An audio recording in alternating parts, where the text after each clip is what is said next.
DJ सुमन बलैया मधुबनी।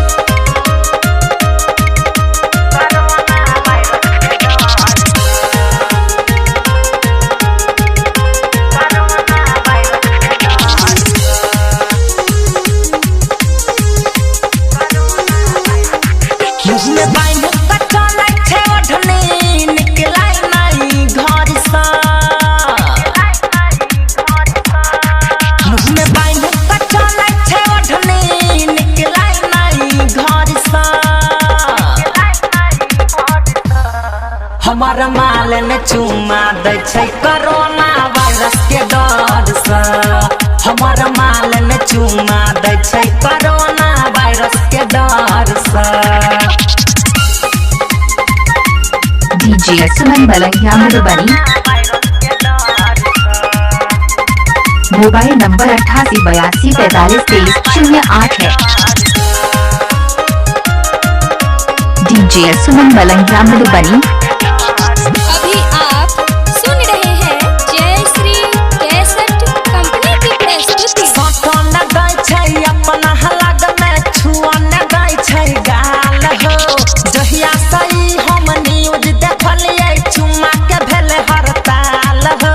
चुमा के भेले हड़ताल हो। चुमा के भेले हड़ताल हो। सटो न दै छै अपना हलग में छुआ न दै छै गाल हो। जहिया सही हम न्यूज देखलिए चुमा के भेले हड़ताल हो।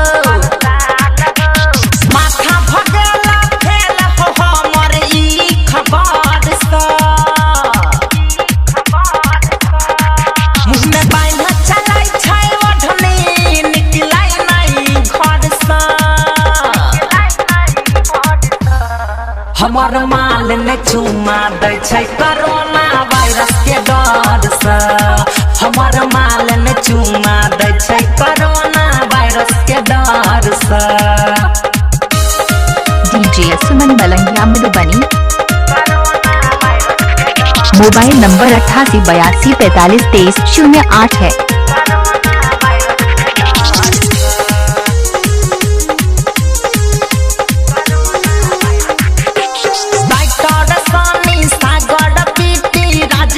बड़ परेशान हो बैचक करई हम विशाल बाबू कते के लेल के जान हो।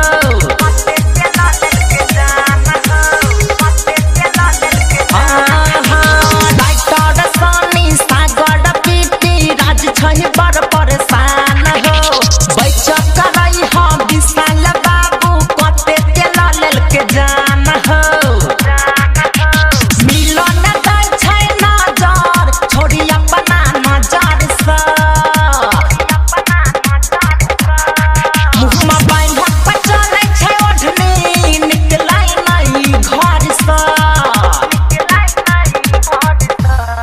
हमर माल ने चुमा दै छै कोरोना वायरस के डर से।